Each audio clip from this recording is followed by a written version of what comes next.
안녕하세요. 저는 한국지능정보사회진흥원 클라우드 기술지원단장 김은주입니다. 오늘은 코로나19 백신 예약 시스템을 민관 협력으로 개선한 프로젝트에 대해서 소개해 드리도록 하겠습니다. 이번 세션은 한국 정부가 특히 NIO와 과기정통부가 민간 기업들과 협력해서 어떻게 백신 예약 시스템의 장애를 효과적으로 효율적으로 극복했는지를 공유하는 세션입니다. 이를 위해서 클라우드와 클라우드 기반의 인증 시스템들이 많이 사용이 됐는데요. 이에 대해서 함께 공유해 보도록 하겠습니다.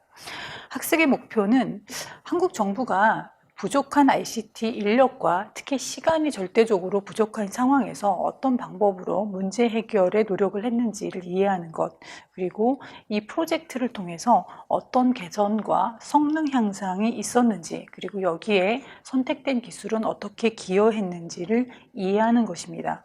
그리고 이에 주요한 기술, 서비스로 사용된 클라우드의 효과를 같이 공감하는 것을 목표로 하고 있습니다. 본 과정은, 본 세션은 크게 6가지 주제로 구성되어 있습니다. 먼저 한국의 코로나19 백신 예약 시스템의 개선에 대해서 소개를 드리겠습니다. 그리고 두 번째로 이와 관련된 백신 예약 접종 시스템이 당시에 어떤 상황에 있었는지를 같이 공유토록 하겠습니다. 그리고 발생됐던 문제점이 실제적으로 무엇이었는지를 같이 진단하고 이를 개선하기 위해서 어떤 노력들이 있었는지를 짚어보도록 하겠습니다. 이러한 노력들을 반영한 민관협력 백신 예약 시스템에 대해서 소개드리고 이와 관련된 주요 성과에 대해서 같이 공유하도록 하겠습니다. 먼저 한국의 코로나19의 상황을 같이 이해할 필요가 있는 것 같습니다. 대한민국은 코로나가 시작될 당시에 매우 효과적으로 K-방역이다라고 이야기할 정도로 효과적으로 기민하게 대응을 했습니다. 진단 키트에 대해서 긴급 사용 승인을 해서 빠르게 진단할 수 있도록 조치하였고, 코로나19 역학조사를 통해서 코로나19에 감염된 분들을 효과적으로 식별하고 접촉이 있었던 분들을 빠르게 식별해서 조치할 수 있도록 하였습니다. 또한 공적 마스크를 효과적으로 공급함으로써 마스크가 품귀 현상을 빚는 시절에도 마스크를 전 국민이 효과적으로 큰 노력 없이 구매할 수 있도록 지원했습니다. 뿐만 아니라 해외에서도 많이 소개된 바 있는 드라이브스루 선별 진료소 설치를 통해서 국민들이 차를 통해서 효과적이고 빠르게 진단을 받을 수 있도록 지원을 했습니다. 이러한 정부의 노력과 국민들의 협조에 기반해서 코비드19 코로나는 대한민국에서 적절하게 통제되고 관리가 됐습니다. 비교적 낮은 수준으로 환자가 발생했는데요. 인구 10만 명당 52명 정도 수준으로 발생을 하고 있었고 치명률도 1.76%로 매우 낮았습니다. 그래서 효과적으로 코로나19가 관리되고 있다라고 상황적으로 인식된 상태였습니다. 그러나 올 초에 전 세계적으로 백신이 도입되기 시작하면서 K-방역이 성공적으로 진행되고 있던 한국은 백신의 도입이 상대적으로 타국가에 비해서 늦었습니다. 올 1월부터 백신 도입을 정부가 시작하게 되는데 이에 대해서 국민들이 백신 접종에 대한 시기가 늦어진 것에 대한 불안과 우려가 높은 상태에 있었습니다. 따라서 정부는 늦게 시작된 백신 접종을 효과적이고 빠르게 추진하기 위해 본격적으로 노력을 시작을 했습니다.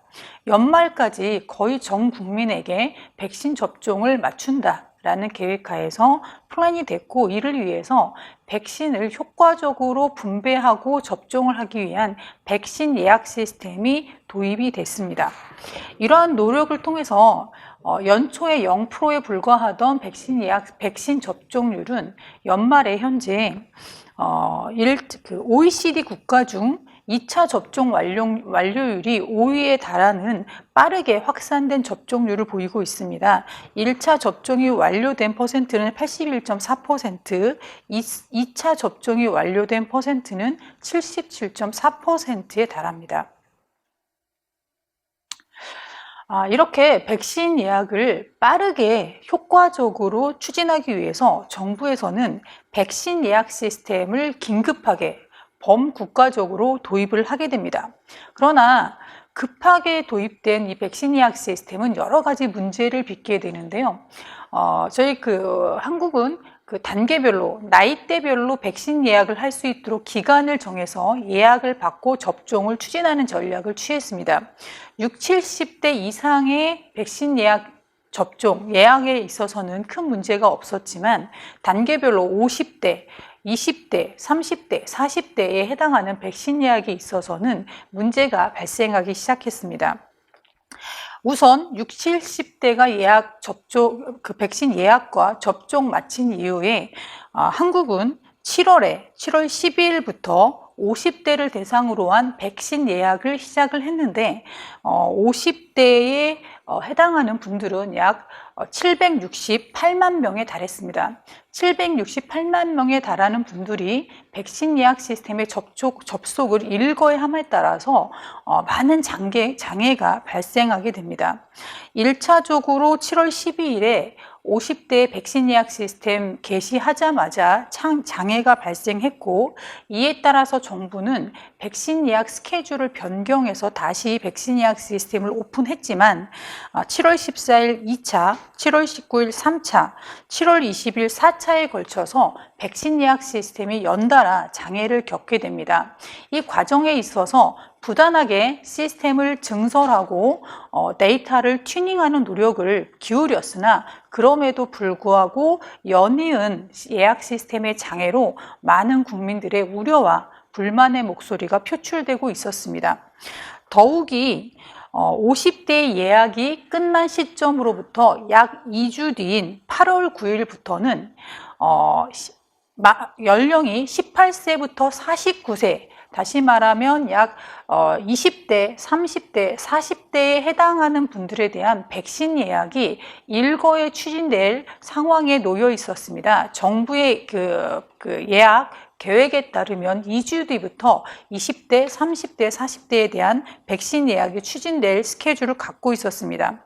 50대 예약이 마무리된 뒤로부터 약 2주 뒤에 20, 30, 40대에 대한 예약이 시작이 돼야 되는데 50대 때 장애가 일어난 상황에서 20대, 30대, 40대의 연령층의 대상은 50대가 768만 명이었는데 이후에 8월 9일부터 시작되는 연령층의 대상은 실제적으로 약 1,700만 명에 달하는 훨씬 2배 이상이 넘는 수치의 대상자를 대상으로 예약 시스템을 오픈해야 되는 상황이었습니다.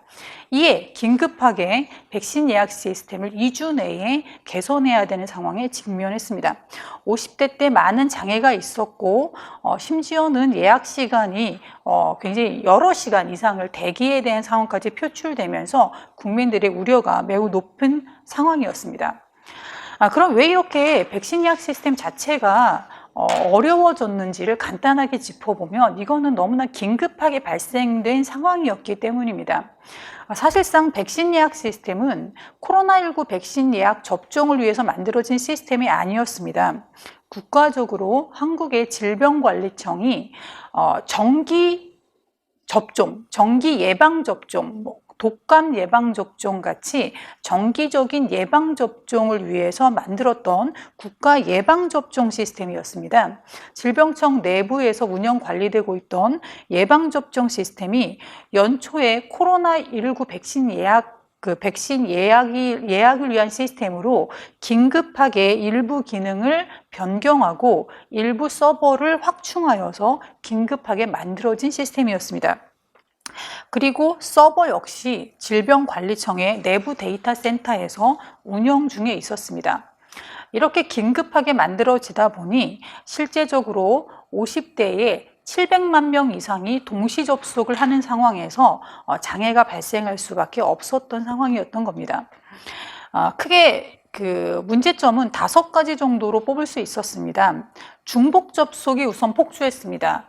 장애 시간이 길어진다, 혹은 예약 시간이 예약하는 데 걸리는 대기 시간이 길어진다라는 이슈가 국민들 사이에서 불안으로 확산되면서 많은 국민들이 여러 컴퓨터와 여러 단말을 통해서 동시에 접속해서 예약을 시도를 했습니다. 따라서 예약 대상자가 700만 명이었는데 당시에 동시 접속하려고 하는 분들은 대상자의 약 4배가 넘는 접속자들이 예약을 시도했습니다. 이에 비해서 질병관리청 내부에 있던 서버는 물론 짧은 기간 내에 증설을 했지만 여전히 매우 부족한 상황이었습니다. 그리고 특히 집중적으로 부하가 발생하는 구간이 있었는데요. 본인 인증을 한 백신 접촉 예약 시스템이 백신이 부족한 상황이다 보니 백신 예약을 하는 본인을 인증하는 서비스와 또 접종 가능한 기관을 조회하는 서비스들이 특별히 부하를 불러일으키고 있었습니다.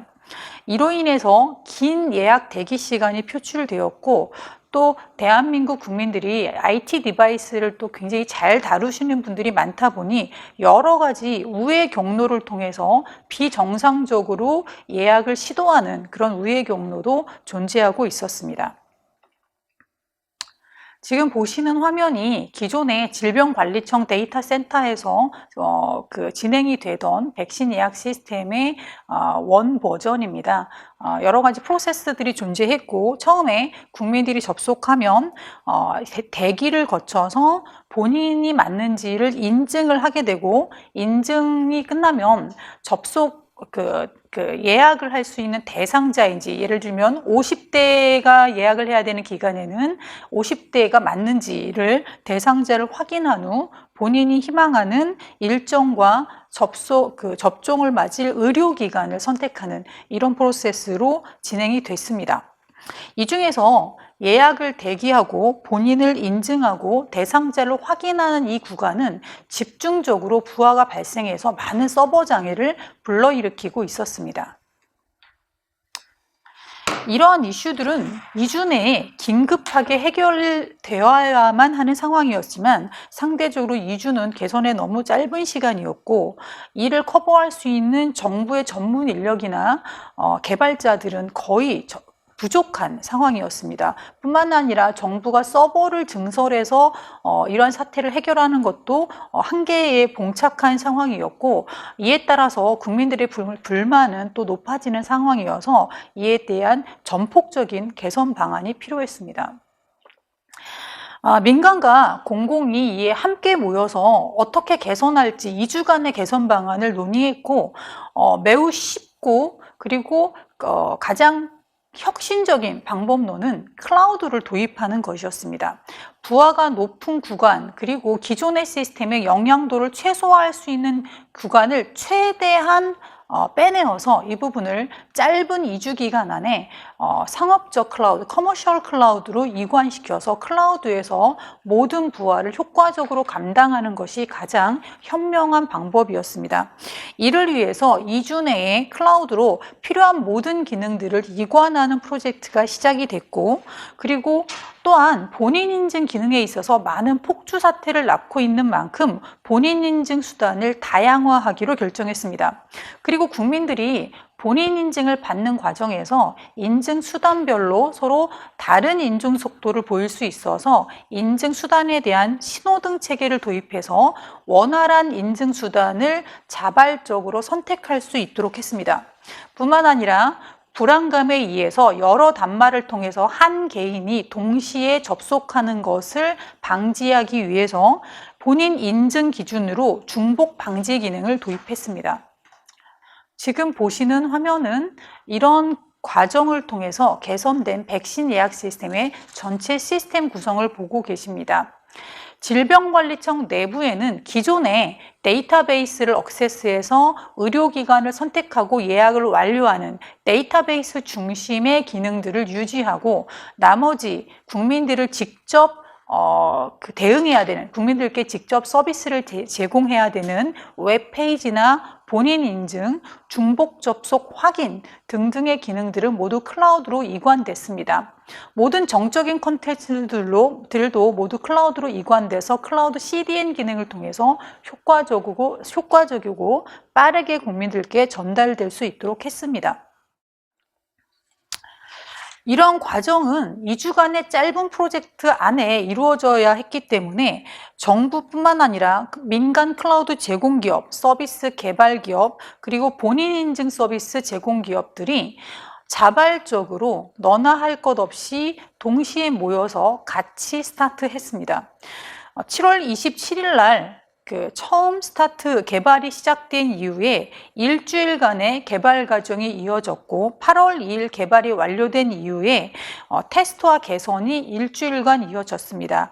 약 5일간의 집중적인 테스트와 보안 체크, 부하 체크 등을 통한 집중적인 테스트가 이루어졌고 8월 7일, 5일 뒤인 8월 7일에 베타 서비스가 오픈됐습니다.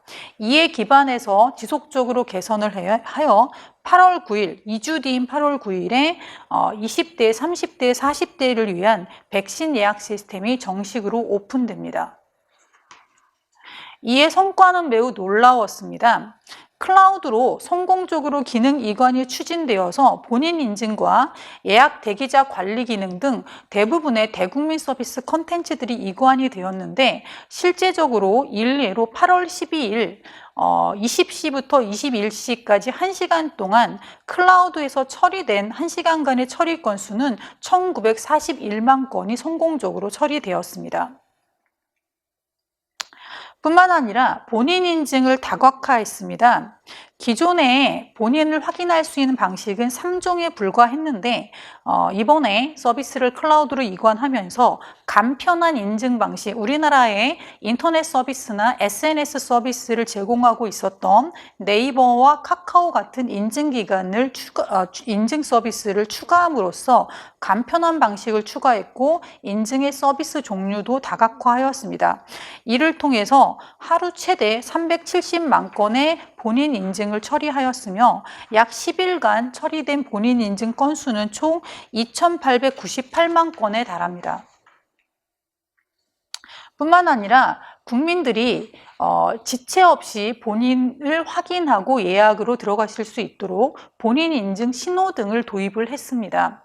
보시는 그림과 같이 인증 수단별로 현재 인증 서비스의 상태를 원활, 지연, 혼자 혹은 선택 불가 4단계로 나누어서 원활한 서비스는 그린으로 표시해서 국민들이 그린 서비스를 우선적으로 이용할 수 있도록 실시간 상태를 제공하였고 이는 국민들의 선택권 제공과 인증사별로 폭주로 인한 장애를 보호하고자 하는 목적이었으며 매우 성공적으로 적용되었습니다. 마지막으로 질병관리청 내부의 데이터베이스를 통해서 직접적으로 예약이 일어나는 만큼 질병관리청의 예약 시스템에 들어가는 예약에 대한 요구가 실 대상자보다 훨씬 증가하는 예를 들면 사람은 1명인데 4건 이상의 예약 요청이 들어가는 이런 중복 예약 신청을 방지하기 위해서 중복 방지 기능이 추가됐습니다. 본인 인증을 기준으로 해서 약 10분간은 중복 접속을 차단하였는데요. 이를 통해서 질병관리청 내부의 데이터베이스가 처리할 수 있는 정상적인 트랜잭션 양을 안정적으로 보급하여서 예약에 장애 없이 데이터베이스가 처리될 수 있었습니다. 이러한 과정은 사실상 클라우드와 클라우드 상에서 클라우드 애플리케이션을 전문적으로 잘 개발하는 민관의 협력을 통해서 쉴 새 없이 그러나 성공적으로 이루어질 수 있었던 것 같습니다. 민간 협력 백신 예약 시스템은 만들어질 때도 매일매일 새로운 스케줄 아래서 만들어졌지만 만들어진 이후에 백신 예약 시스템을 오픈한 이후에도 실제적으로 국민들이 사용하시는 중간중간에도 매일매일의 상황에 맞춰서 맞춰서 개선을 했습니다. 2주간의 백신 예약 시스템의 개발 프로젝트 그리고 열흘에 걸친 운영 상황은 실제적으로 클라우드라는 무한정의 혹은 굉장히 탄력적인 자원을 활용할 수 있는 환경하에서 이런 환경을 적절하게 활용할 수 있는 클라우드 스타일의 서비스를 효과적으로 민관 협력으로 구현한 매우 성공적인 사례라고 할 수 있겠습니다. 예, 이상으로 한국의 백신 예약 시스템 개선 사례에 대한 발표를 마치도록 하겠습니다. 감사합니다.